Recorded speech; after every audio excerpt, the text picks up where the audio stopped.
Hello friends, welcome back to our channel Exam Buddy. Now let's do our assignment for Cloud Computing and Distributed System Week 3rd, Assignment 3rd.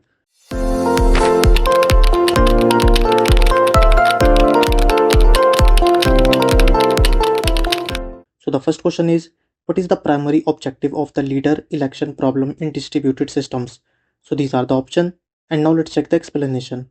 So explanation says, leader election problem, goals of election algorithm. Elect one leader only among the non-faulty process. All non-faulty process agree on who is the leader. So the answer of our first question is D. To ensure exactly one non-faulty process is chosen as leader. And now let's go to our question number 2. Leader election is categorized as which type of problem in distributed systems? So these are the options: deadlock detection problem, symmetric breaking problem, mutual exclusion problem, load balancing problem. So now let's check the explanation. So explanation says, leader election problem represents a general class of symmetric breaking problem. So the answer of our second question is B. Symmetric breaking problem. And now let's go to our question number 3. Which of the following is a valid use of a leader in a distributed system? So these are the options: encrypting all inter-process messages, coordinating activities such as spanning tree construction, increasing physical network bandwidth, eliminating message loss. So now let's check the explanation. So explanation says, a leader can be used to coordinate activities of the system, find a spanning tree using the leader as the root, reconstruct a lost token in a token ring network. So the answer for our third question is B. Coordinating activities such as spanning tree construction. And now let's go to our question number 4.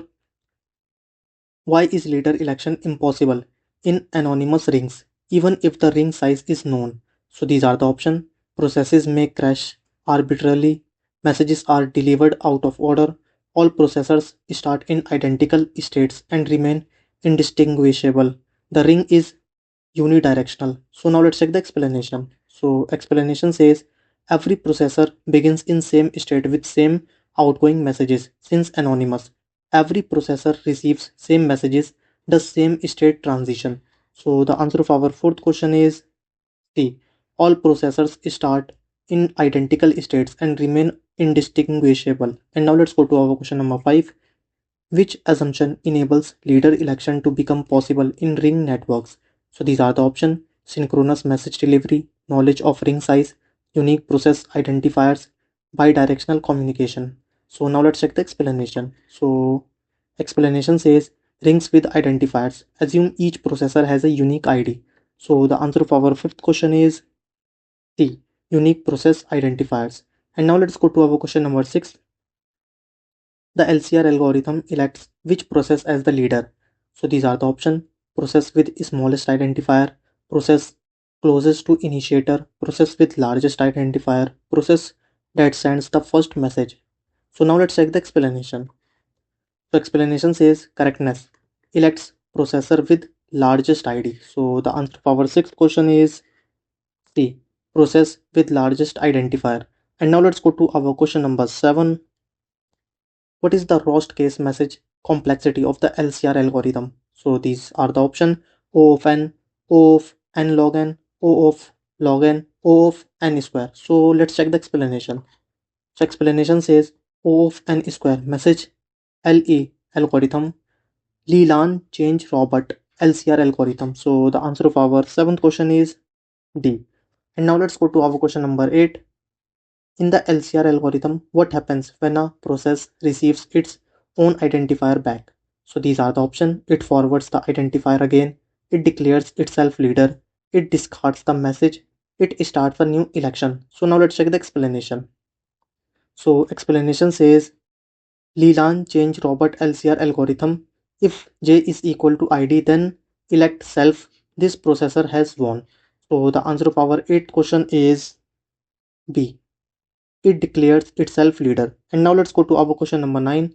What is the overall message complexity of the Hirschberg-Sinclair algorithm? So these are the options: theta n square, theta of n, theta of log n, theta of n log n. So the answer of our ninth question is D.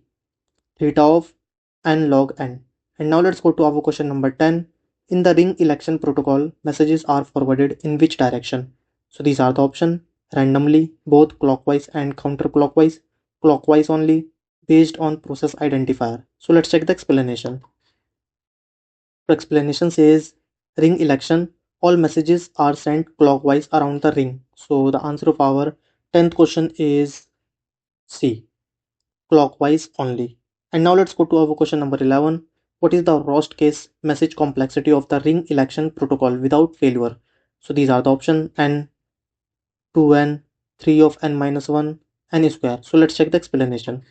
So explanation says message complexity 3 of n minus 1 messages.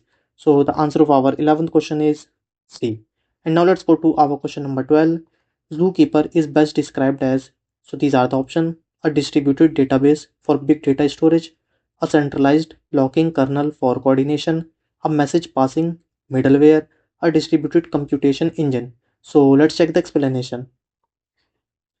So explanation says, what is Zookeeper? Zookeeper is a highly reliable distributed coordination kernel which can be used for distributed locking, configuration management, leadership election, work queues, etc.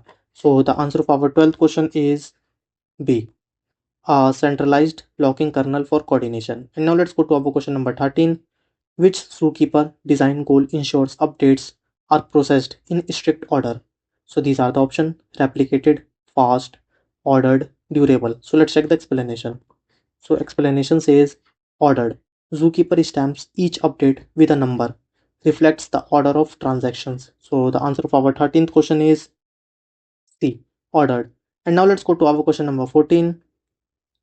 Why does Zookeeper require a majority of servers to be available? So these are the options: to reduce latency, to avoid split brain and ensure consistency, to increase throughput, to reduce storage overhead. So let's check the explanation. So explanation says, why do we need majority? Each data center will have their own leader, no consistency and utter chaos. That is why it requires majority. So the answer of our 14th question is B, to avoid split brain and ensure consistency. And now let's go to our question number 15. Which type of Znode is automatically deleted when the client session ends?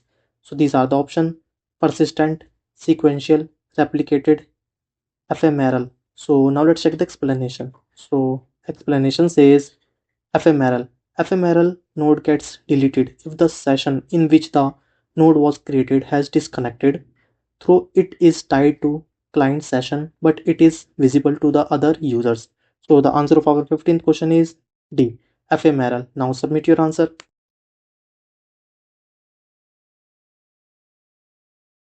So friends, if you want more assignment answer in future, so you have to do one thing, you have to subscribe our channel. So thank you friends for watching our video.